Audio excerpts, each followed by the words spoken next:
ನೋಡಿ, RTI ಅಡಿ ದಾಖಲೆ ಕೇಳಿದ್ದಂತಹ ಒಬ್ಬ ರೈತ ಅಧಿಕಾರಿಗಳ ಬೇಜವಾಬ್ದಾರಿತನಕ್ಕೆ ಬೇಸತ್ತಿದ್ದಾನೆ. ಮಾಹಿತಿ ಹಕ್ಕು ಕಾಯ್ದೆಯಡಿ ದಾಖಲೆ ಪಡೆಯೋದಕ್ಕೆ ದುಡ್ಡು ಕಟ್ಟಬೇಕಲ್ಲ, ದುಡ್ಡಿಲ್ಲ, ಹಸುನೇ ಮಾರಿದಾನೆ. ಹಾಸನ ಜಿಲ್ಲೆ ರಾಮನಾಥಪುರ ಹೋಬಳಿಯ ಬಸವನಹಳ್ಳಿಯಲ್ಲಿ ನಡೆದಿರೋದು.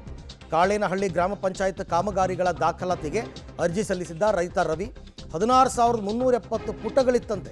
ಅರ್ಜಿದಾರ ಕೇಳಿದ್ದ ಮಾಹಿತಿ ಪ್ರತಿ ಪುಟಕ್ಕೆ ₹2 32,340 ರೂಪಾಯಿ ಕಟ್ಟು ಅಂತ PDO.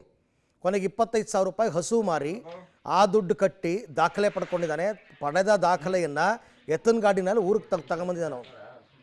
ಅವನಿಗೆ ಬೇಕಾಗಿತ್ತು ದಾಖಲೆಗಳು, ಬಟ್ ದುಡ್ಡಿರಲಿಲ್ಲ. ಅದಕ್ಕೋಸ್ಕರ ಆತ ಹಸುವನ್ನೇ ಮಾರಿ ಕೊನೆಗೆ ದಾಖಲಾತಿಗಳನ್ನ ಪಡ್ಕೊಂಡಿರ್ತಕ್ಕಂಥ ಘಟನೆ ಇದು. ಹಾಸನ ಜಿಲ್ಲೆ ಅರಕಲಗೂಡು ತಾಲೂಕಿನ ರಾಮನಾಥಪುರದಲ್ಲಿ ನಡೆದಿರ್ತಕ್ಕಂಥ ಘಟನೆ.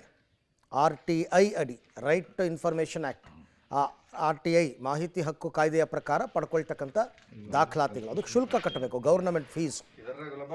ಒಂದು ಪುಟಕ್ಕೆ ₹2 ಥರ. ಅಷ್ಟು ದುಡ್ಡು ಎಲ್ಲಿ ಕಟ್ತಾನವನು?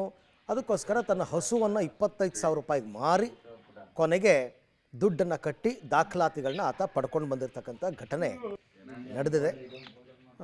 ಬಟ್ ಏನು ಮಾಡೋದು, ಅಧಿಕಾರಿಗಳ ಬೇಜವಾಬ್ದಾರಿತನ ಅಂತ ಹೇಳ್ತಾ ಇದ್ದಾರೆ.